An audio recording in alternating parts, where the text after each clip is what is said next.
All right, good afternoon, everybody. Welcome to our session today. We've got a great session lined up for you today. We've got Jill from Croner talking to us about how we can future-proof our business using HR. So a few things from me just before we kick off. Firstly, look, if my internet drops out, we'll be back momentarily. It will only be momentarily. We can all rejoin. So hopefully that doesn't happen. But if it does, just stick around. If you're disconnected for a second, you'll come back on. We'll get you back on. Hopefully that's not going to be the case. Very rarely is that the case, but we'll see. Hopefully that won't happen over the next hour or so. If you could also make sure your videos are on, that would be amazing. It'd be great to see your faces, so we know there's real humans in the room and not just a load of AI chatbots. That would be incredible. If we can also make sure that all of our microphones are kept on mute through the session, that would be great. I've manually muted you all now, but if you can keep them on mute through the session, that would be great. Cut out any background noise. I mean, because you can focus on the content that Jill is going to kindly share with us today. We will have time for a Q&A at the very end. So if you have any questions as you go through today's session, take a note, keep them in mind, and we'll have a good open sort of Q&A at the end where we can cover some more specific questions about your own situation around the content that's been shared today. So that's the house rules. Jump straight into a quick introduction to us here. So for those of you who don't know who I am, I'm James Church. I'm the author of the best-selling book Investable Entrepreneur, but I'm also the co-founder of a company called Robot Mascot. So Robot Mascot's an investment readiness agency. We specialize in creating investment materials to convince investors that your business is the one to back. We've supported more than 3,000 founders to date, worked with founders from all over the world. And our clients, when we work with them, they're 40 times more likely to raise investment. They've raised more than 220 million to date, and we've won international and national awards as a result of that. So what we really want to see at Robot Mascot, and the reason we put on great events like this with incredible people like Jill and Croner, is that we want to see great ideas and innovations flourish. Now our approach is to fix that with great communication so that it can communicate their ideas to investors and raise the funding. But these events are put on to kind of help you as a business owner succeed with your ideas on the areas that we don't focus and have expertise. So we bring in these incredible experts to come and support us and support you, more importantly, along that journey. Now, look, a little plug for me. Look, I do a 90-minute strategy session every week on how to raise investment. So if you're interested in that, I'll share a link in the chat very shortly, and you can book into a 90-minute long investment strategy session with me. Like I say, I host them every week, so you can jump into that if you haven't been on one already. And that is all from me. Over to Jill. You're here to listen to Jill, not me. So I'll hand over to Jill right now to introduce herself and Croner and take you through the incredible content that she's got to share with you today. So Jill, over to you. Lovely. Thank you very much, James. So good afternoon. I'm Jill Coote. I represent Croner. I also have my colleague with me, Jason, who is his name is iPad today. So Jason, a quick wave from you just so we know who you are. And what we're going to go through this afternoon is future-proofing your business the HR way. So as I say, I'm Jill Coote. Jason is with me, and Jason will be your point of contact as a result of editing later this afternoon. And I will just do you an introduction to Croner. But before I do that, I must stress to you that the detail I'm going through is based on GB, Scottish and Northern Ireland employment legislation. So if you're on the jurisdiction of the Republic of Ireland, Jersey, Guernsey and Isle of Man, please make separate contact with us or Jason so we can give you the relevant jurisdiction legislation. So you may have heard of Croner, you may have not. So just to give you an overview, we are pretty much the one-stop shop for employment law guidance. So anything regarding to employment law, HR, people within your business, we are the people that can give you the right information as and when you need it. We serve many, many thousands of clients in all different industries, and specifically from very small businesses to SMEs, but it's helping to safeguard your business. And I will very much explain that as we go along as well. So just some stats on us, that we are the longest running employment law and health and safety company in the UK. We also have more than 11,000 clients, as I say, of all sizes, some very large businesses, some very small businesses. And that's to do with health and safety as well, because obviously a lot of time HR and health and safety do go hand in glove, and a lot of the processes and policies can interact with each other. Now, in an ideal world, we should be able to, communicate with people, as James was mentioning, external communication is key to build your businesses, but the internal communication with your staff is just as important, because as a business owner, getting it right first time is key of how you communicate with your staff, and are you in line with legislation of HR, employment law, and health and safety. So getting the right advice and guidance is key. And as you can see, we take a huge amount of advice line calls a year. No question is a silly question, because we take the view you want to get on with your day job, and obviously you want to get the right advice and guidance to keep your companies on the right track to avoid employment tribunals. Now, we are in a high litigation society, and so some people just want to see, if they make an employment tribunal claim, to see if you will settle or if there's any merit in putting the claim in. And so we want to make sure you are morally right, procedurally right, of how you manage your staff at all times. And when I'm talking to employers with problems, quite often I can see morally, I totally understand the decisions they've made, but procedurally there's been a breach. And I need to explain how many, obviously, procedures there are, because employees have 78 statutory rights on the very first day they join you, and they continue to grow to over 200 over 2 years. There are 9 statutory rights under discrimination. So you can get a discrimination claim from somebody you decided to maybe not even interview. So your documentation is key, and how it's implemented in working in action in your business is also really, really important. But if you are facing a possible employment tribunal or the threat of one, our tribunal success rate is 91%. Some people think it should be higher, but at this point, we often are the first time we've had contact with you, the employer, with the issue that we have. And then it's very much damage limitation, because employees, as I say, have an awful lot of rights, and there's an awful lot of information that they can tap into, and no win, no fee solicitors are very keen to talk to them. And so getting the right advice and guidance as an employer to going through the right processes, we help and guide you through day in, day out. So we're going to look at the importance of clear and concise contracts, policies and procedures. We're then going to talk in line with this of protecting your business and your staff, because the two very much work hand in glove. And then dealing with difficult people, because as we know, when we've got staff, they can be quite unpredictable at times.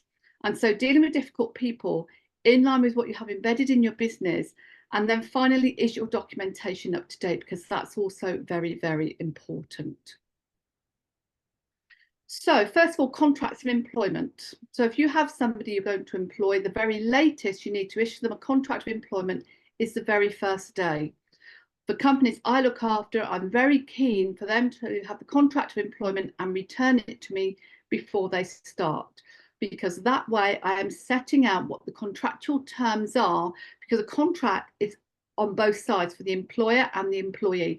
And quite often I see a lot of breach of contract claims where employers have decided to make a change, a fundamental change, where they haven't gone into consultation or agreement, thinking it's not a problem. You may be an employer that hasn't issued contracts of employment, and I very much take the view, talk to us, because it's never too late to put these things right. And we're bringing companies in line with legislation, with best business practice, and with your policies and procedures day in, day out. And we do it in such a way that we do it in a very gentle way to bring you, the employer, where you should be, and heading off any confrontation in that regards. And a contract needs to be given to employees and workers at the latest the very first day. This came in on the 6th of April 2020. We were knee deep in a pandemic at that time, and I thought they might hold legislation up on it, but they didn't. But it's brought in through the Good Work Plan to look at modern working practices. And part of this, through the Taylor Review, was contracts of employment and what should be in them. And so this is not a direct claim in employment tribunal, but it is a piggyback claim. And what I'm seeing is some people are putting this claim into tribunal with something else, and then getting the settlement of this as a piggyback claim and withdrawing the rest. So just to give you an awareness of when contracts should be issued. But there's many different types of employment contracts. So we've got full-time contracts, part-time employment contracts, permanent employment contracts, fixed-term contracts, agency staff contracts, freelancers, consultants, contracts, so contracts for services, zero-hour contracts, flexible employment contracts, temporary employment contracts, and apprentice employment contracts. So it's very much not a one-size-fits-all. It needs to reflect what you need from that individual and how they will be working within your business. And what should you include since 6th of April 2020? Well, the name and the employer, the department head, when their employment starts, what the job title and a description of that job, what the workplace details will be, where they will be working, what the working hours will be, the probation period, the salary deductions, any employee expenses, what the holiday entitlement and any other paid leave will be, sickness absence, so that will look at entitlement, and therefore your policies need to reflect this, the termination, what notice needs to be given and what the notice period will be, your grievance and disciplinary, and obviously that should reflect in your policies and procedures, your retirement. Now, just to make it very clear, there's no default retirement age. So the procedures for voluntary retirement will go through in a policy.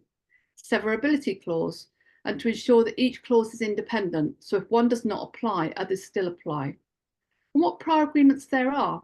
So a statement that all prior agreements are invalid upon signing the contract, and what the jurisdiction of law is, whether that's English, Welsh, Scottish. So as again, it's very much a bespoke contract per individual you have within your business to be compliant. I talked about policies and procedures, just touched on them just then. So an employee handbook is where your policies and procedures should be. Some policies are absolutely essential, they can be included, but there needs to be other relevant policies, because your staff handbook sets out the standards and expectations of how you expect your staff to behave within your business, and their conduct and what the working conditions will be. So it's a valuable information place for your organisation on your mission, vision and values and what the rules are. And don't make the mistake of thinking some things people should be sensible about, because if it's not written down, it can cause you a problem as an employer. So your staff handbook is a very, very important document in your business for your standards and expectations of your employees. I quite often get asked, what is a policy? And some people sort of roll their eyes and say, policies and policies are coming out of my ears. But actually, what it does, it sets the standard of good practice for the employee, the employer, or both to follow. Now, unless it specifically states it, it does not confer contractual rights. So it is possible to change them without consultation in most circumstances. And they can cover a huge range of topics, and I'm going to show you some ideas of what they would be in a moment. And they need to be kept somewhere that is reasonably accessible for all employees. Now, employees need to have read them, or at least been told how to access them and directed to read them for them to be applied. So keep a record of evidence that they have. But also, these need to be referenced in your contract of employment, but your contract is contractual. Your staff handbook should be non-contractual. So the wording needs to be very, very clear in these elements as well. So here's just a few examples of what your policies and procedures should be. So if you have lone workers, do you have a lone worker policy? This comes through this Susie Lampew Trust when she obviously went missing. So it's very, very important. You know where your staff are whilst they are working for you at all times. Social networking, I talk an awful lot about social networking policies, because you should have a social networking policy in your business. In fact, it's one of the largest policies in any business now, because if you think about social networking, it reflects into every area, doesn't it? And also this can be a true reflection of staff within your business, but also how they are portraying your staff in the business as well. If you have people wearing uniforms, branded clothing, and they're doing something they shouldn't while they're advertising your business through the clothing, obviously that will be through your clothing policy, your mobile phone policy, your social networking policy, because all of this is about protecting your business and protecting your staff. And the two very much need to work hand in glove. Smoking and vaping, these are two very big things. You know, if you have staff working from home, they're talking to potential clients and investors. They are the ambassadors for your business. So, you know, are they actually representing your business in a professional manner whilst they are working for you at home? And I deal an awful lot about this. So it's how your business is being portrayed through your staff. So having clear company policies is extremely important because it does clarify the official company stance on many, many issues, and also such as sick pay and holiday carryover, you know, and how to apply for holiday, what notice they have to give you, can they take it automatically or does it have to be agreed? Because when you have staff within your business, especially, you know, annual leave policies and procedures, they give you the ability to manage the manpower in your business at all times. So you don't have issues where you have no staff there because your policies and procedures aren't working for you as the employer as well. And also, if you have managers and supervisors that manage staff within your business, when was the last time they read the staff handbook? Because these policies and procedures are very much a guide for managers of how they should deal with issues regarding employees as they happen. And policies can be as effective in managing employee behaviour, because whilst you expect everybody to behave in a professional manner in your business, it doesn't always mean that's going to happen. And so if you decide you have to take action against an employee and they decide, for whatever reason, they're not happy, they put you into an employment tribunal, what the employment tribunal want to see, should a claim be brought against you, are your contracts, your policies, your procedures, your audit trails. Did you have the justification for taking the action you did against that employee's conduct? There are standard policies, so equality and diversity and inclusion. Data protection policy, any employer of any size must have an appropriate data protection policy in order to comply with UK GDPR. Otherwise, there is no direct legal requirement to have many HR-related policies, but the indirect requirements are there. As I stated, did you have the justification to take the action you did? Do you have the legal protection as an employer for how you manage that employee within the business or actually out of the business? And what the policies mean is that the information is already there and accessible, so employees can understand what's required of them and what can happen if that doesn't happen. I also see a lot of policies and procedures that can be worded quite complicated. Now, your policies and procedures need to be worded to simplify things in such a way that a 12-year-old can understand them and what can happen if these aren't being complied with. So that's something that very much needs to be taken into consideration. A policy is not an exhaustive list of scenarios or behaviours. A policy such as disciplinary policy should not be a definitive list of behaviours that it would be applied to, because obviously it is each case on its merits. Policies are not forms to be signed. Now, for example, if you have somebody that's going to regularly work more than 48 hours a week, they must sign an opt-out agreement from the working time regulations. That needs to be signed and returned by the employee to the employer. The policy would not give information related to the opt-out, and also you cannot refer to the opt-out policy in a contract of employment. And I see an awful lot of contracts that have this in, and it's not appropriate or compliant. The contract of employment, but they can contain terms if specifically identified as such: disciplinary and grievance, if you've already mentioned, sickness, absence, holidays and things like that. So where they link in, but also link into the contract element as well. But dealing with difficult people, I think people are the biggest resource, expensive resource in our business, and they really do take up most of our time. And dealing with difficult people really can put us on the back foot, because at the end of the day, quite often employers expect employees to align with their thoughts and feelings and have an understanding of what should just happen. But in reality, you know, people can behave and think and feel very differently. So having those difficult conversations is a very difficult thing to do, because often they can make as an employer feel very difficult. It can make an employer think, how the heck do I do this? And also staff can be quite difficult. You know, staff often say, I know what my rights are. Well, we know they've got a lot of rights. Or they often say, I've taken legal advice. And I often say, well, that's really good because, you know, and I say to employers, tell them you spoke to your legal advisors and move the meeting forward. But first of all, where the issue is concerned, preparation is paramount in all of this. So are there applicable policies in the staff handbook, and are they being followed in this regard? And when you have to have that difficult conversation, does the issue need a formal meeting or an informal meeting? Because if it's an informal meeting, they have the right to be accompanied by a work colleague, a trade union representative. If it's informal, then obviously you need to inform them it's informal. So there's certain processes that need to be followed on the severity of having these meetings and dealing with difficult situations. Another thing to consider is when and where is it best to have the conversation? Because if it's a difficult conversation, having it in the middle of a very busy room is not appropriate. It needs to be in a confidential room. There should be no interruptions. And who will hold the meeting? Will it be the business owner? Will it be the line manager? Will it be somebody from HR? And if, in line with what we do, we can run these meetings for you on face-to-face meetings, so you have the confidence to know it's moving in the right direction and it's following the right processes at all times. But is your documentation up to date? So when was the last time you updated your staff handbook? This is quite key because there have been some changes from the 6th of April this year.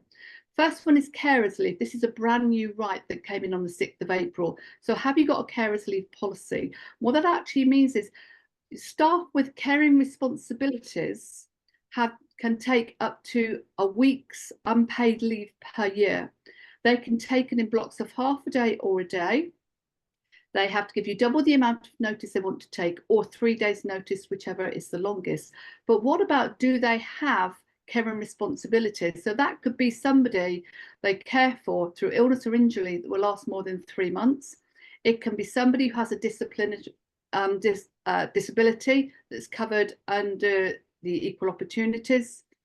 It can also be somebody has an elderly relative that's related to old age. And so having the right information, having the right policies, how that's being applied to make the right decisions is really important. Now, you cannot refuse the leave, but you can defer it for up to 1 month. Then we have flexible working. Do you all have a flexible working policy, and have you updated it? Because now employees can request flexible working from day one. Now, what's important to understand is just because they have the right to request it does not give them the automatic right to receive it. You must have the meeting within 2 months, and obviously it must be formal, a meeting if you refuse. So it's very much statutory and process driven, and they have the right to appeal.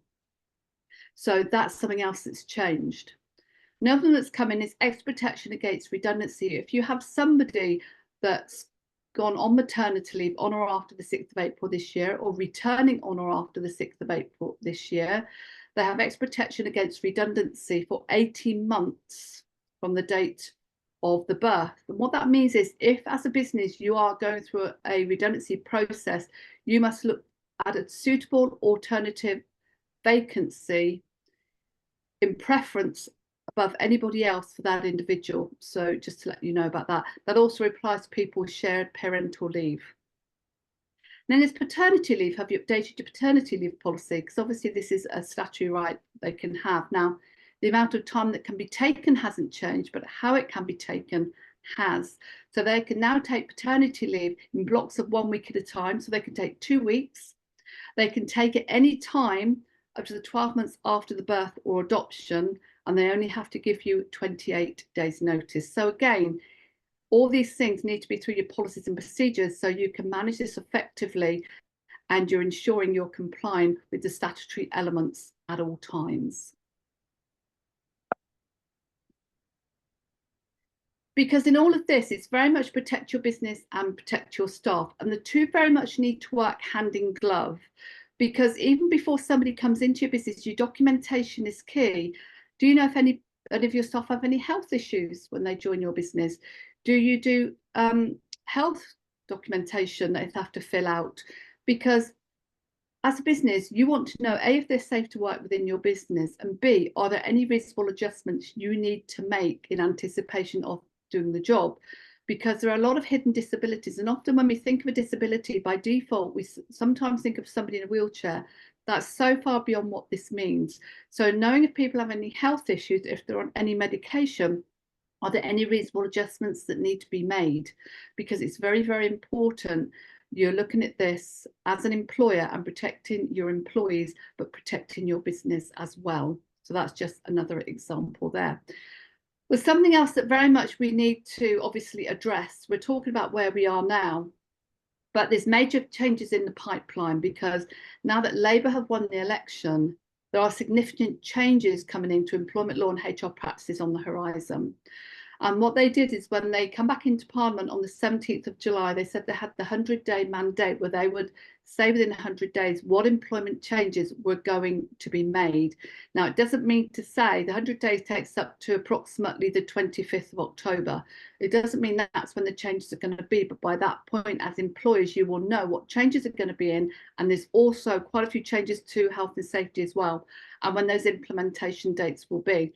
And a lot of employers are saying, you know, employing staff is becoming impossible. I obviously don't agree with that from the side that I sit, from the employment law side and health and safety side. But getting the right information and guidance, and knowing as these things come in, you have the right process embedded.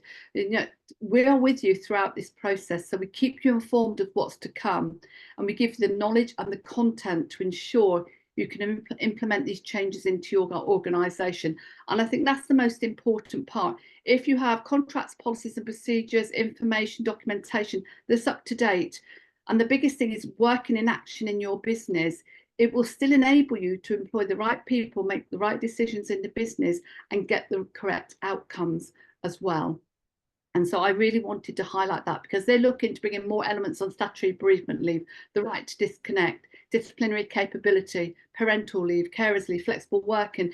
And then, you know, they're saying they're giving employees many more rights, but with the right help and guidance, you can run your businesses the way you need to run them, with your employees working within those parameters. But getting the right advice and guidance is key. So what's the next step on this? So obviously you may have some questions you want to ask, which is absolutely fine. I'll also be in the room for that to happen. But what we do offer for anybody with us today is you can have a follow-up review of your HR policies and your health and safety programs that you have in place because you've attended with us today. And what did we do? We do a review processes, and it's similar to a traffic light system. Like green, it's good, amber you might want to look at, red is out of date. We don't rewrite them for you, but it can give you a really effective benchmark of where as an employer you should be with your documentation. So if you feel that would help, then do take the opportunity. There's no obligation to take it forward, and Jason will make contact with you in the next couple of business days to offer you that complimentary documentation review if you feel that would be of benefit to you. From my point of view, I hope I've given you some helpful hints and tips and guidance. If you have any questions, I know that James is going to come into the room and do those with us in a minute, but take Jason's details here. So it's jason.brown with an E on the end at croner.co.uk. His telephone number is 07977 730 364. So if you feel that would help, then please take the opportunity, and Jason obviously can help you and get that underway. From my point of view, I hope you've found something that will help you to take away from this afternoon, and I'd like to hand back to James. Brilliant. Awesome. Thank you so much, Jill. Really useful insights there for everyone. I hope they got so much value from what you've shared. Does anyone have any questions? Feel free to raise your virtual hand, or put something down in the chat, or just unmute yourself and shout out, and we'll answer any of your questions. Is there anything that you'd like to pick Jill's brains on while she's here and available? Has anyone got anything?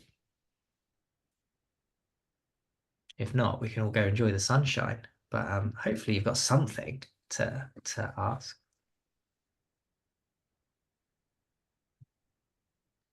No? Give you a few more seconds to dive in and give us some questions.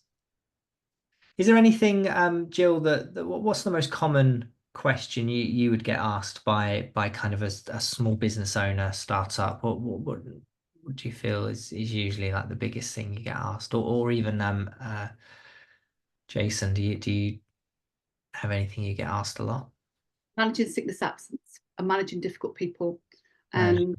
And it is, if you have really robust policies and procedures, you can use these policies and procedures as the vehicle to have that conversation, because if you use it without, the conversations quite often come quite personal.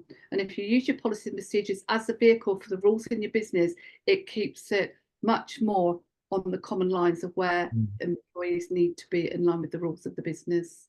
And let's say you're a startup founder, you've just secured some funding to give you 12 months worth of runway. You're not planning on, you're not expecting to be generating revenues or have any income by that point. You're spending that time just building the product, and then maybe you've got another 12 months of development before you even begin to think about generating revenues. And you certainly, when you do start generating revenues, wouldn't have enough to pay for your full team and the marketing. You're going to rely on future funding to fund your business. So all you can guarantee any employee is 12 months worth of employment, because that's the amount of funding you've got. And beyond that, it's a bit of an unknown. You may raise another round of funding and you may be able to continue employing them and growing the team, but it could be that you get no more funding and the business unfortunately has to shut down.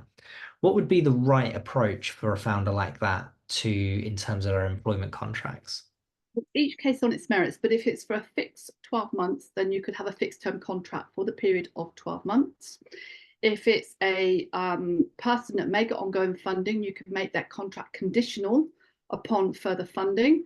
But I would also recommend that you have short service dismissal under 2 years, so you can circumnavigate some of the processes. You may have a layoff policy, you may have a short-term time working policy.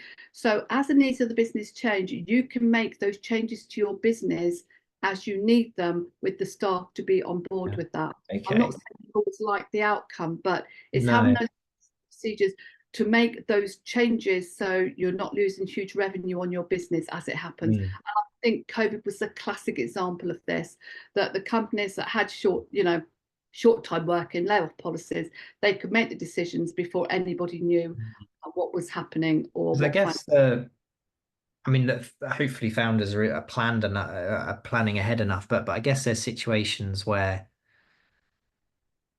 you've got somebody you're expecting to keep them employed. If you don't have those items that you just mentioned in the contract, could a founder find themselves in a position where no further funding has come into the business in 12 months, and so now they're in a position of having to lay off, make redundant, however you say it, the staff.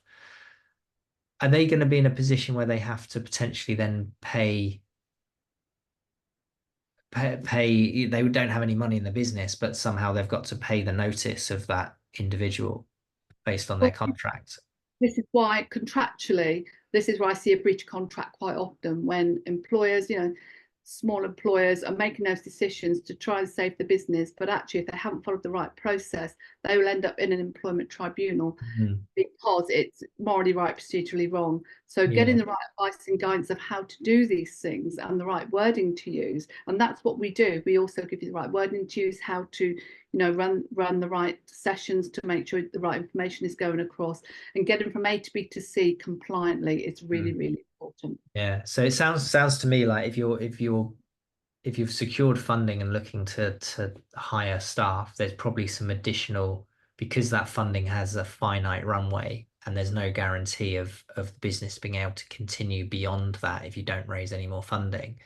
If you're a founder who is in or planning to be in that situation, it feels like there's probably some specific terms that you need to make sure are in your employment contracts that wouldn't appear in your kind of classic online templates for employment, which I'm sure many founders just go to those sources and kind of say that I'm sure that will be fine. I understand that happens, and I understand the reasons why, but each contract is unique and it needs to fit the needs of the business, and there's protection on both sides, and that's very, very important.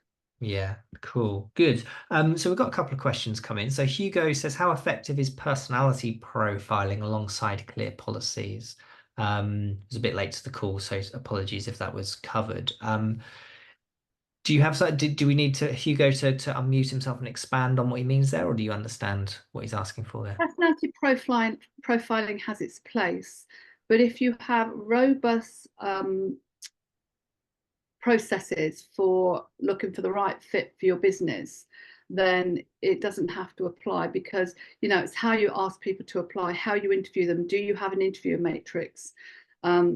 Skills testing. I mean, we all know that some people, when they come for an interview, they can do everything, and when start on the first day, they're like a different person turned up.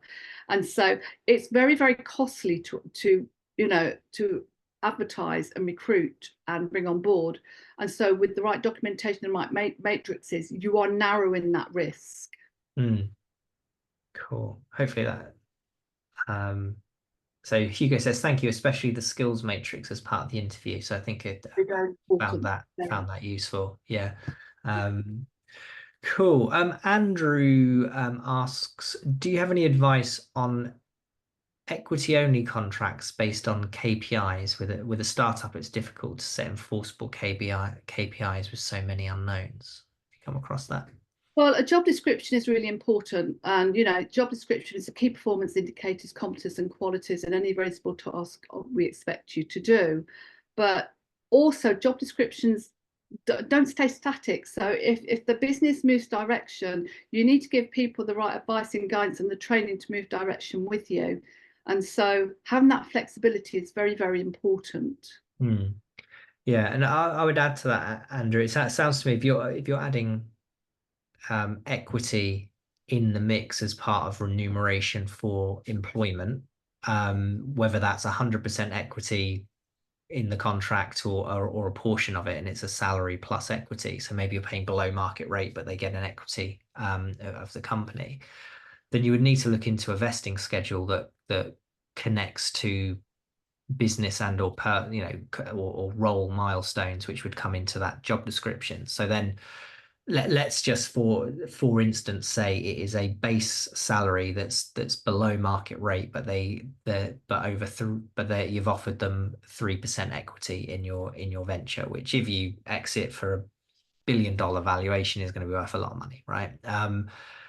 You would want to make sure that I couldn't work for you, Andrew, for a month and then hand in my notice and walk away with 3% of your equity, right? So you need a vesting schedule. So that would then connect to key KPIs, not necessarily with the business, but with the individual's role. The business may or may not succeed, but have they completed their role to satisfaction? And if they have, they earn that equity over time. So they might earn it could be time. You stay with us for a year and you earn 1% of that 3% equity. You stay with us for 2 years, you earn 2%, 3 years, 3%. And then beyond that, you have your 3% and you keep working with us. But if you leave before the 3 years, I believe you go down as a bad leaver. Bad being not necessarily that you fell out and you don't like them anymore, but that's just what the terminology is. A bad leaver, and therefore they get 0% equity. So if I left you after 2 years, I would forego my vested shares and just walk away. But it locks me in for 3 years if I want my 3%. So something like that is probably something you need in addition to all the other kind of employment contracts. I'm not sure if you've come across these vesting schedules and can add any more to that, Jill. In a contract, you have to set out what the payment terms are. As an employer, you need to pay the statutory minimum. Okay, and above that is contractual, and then when people would earn at a certain investment rate, that would need to be clearly set out. But it's also very dependent on having very good documented regular meetings with that individual to make sure they're reaching the KPIs, and if they're not, what's the reason why and what do they need to achieve it. Now, some people obviously can plateau in the skills base. And so then you'd also sat alongside these need capability policies. Are they capable of doing the job on the grounds of capability in the skills that they do? It could be they could have a bout of ill health and they're unable to achieve. It could be they've done a health and safety breach. So again, this is where all different policies and procedures come in to help you, the employer, to make the right decisions as to the scenario that's playing out. So I think what I'm hearing here, Andrew, is that if you're planning on equity, then you probably need to make sure that equity is vested. There are people out there that specialize I don't know if Croner do vesting schedules and vesting shares, but I know that there's other companies that do. But I think it sounds to me like it's really important to make sure that those vesting schedules with regards to EMI option schemes and staff bonuses, essentially, it's kind of like a benefit, a staff benefit where they get equity that's vested via these KPIs, don't contradict the core employment contracts that you've issued, and you end up in some kind of legal tangle between, well, our employment contract says this, but our vesting schedule says that. Which That's why they one work true? hand in hand. They also, may I just say that you've mentioned bonuses. So are the bonuses contractual or non-contractual? Are they at discretion? So these wordings are really, really important to Mm. have in your contracts of employment. Yeah, yeah. Cool. Andrew's got it. Brilliant. Awesome. Well, look, that nice and neatly brings us to time. So Jill, thank you very much for being with us and sharing your expertise and helping Hugo and Andrew out there on their particular questions. We'll be doing more events like these in the upcoming months.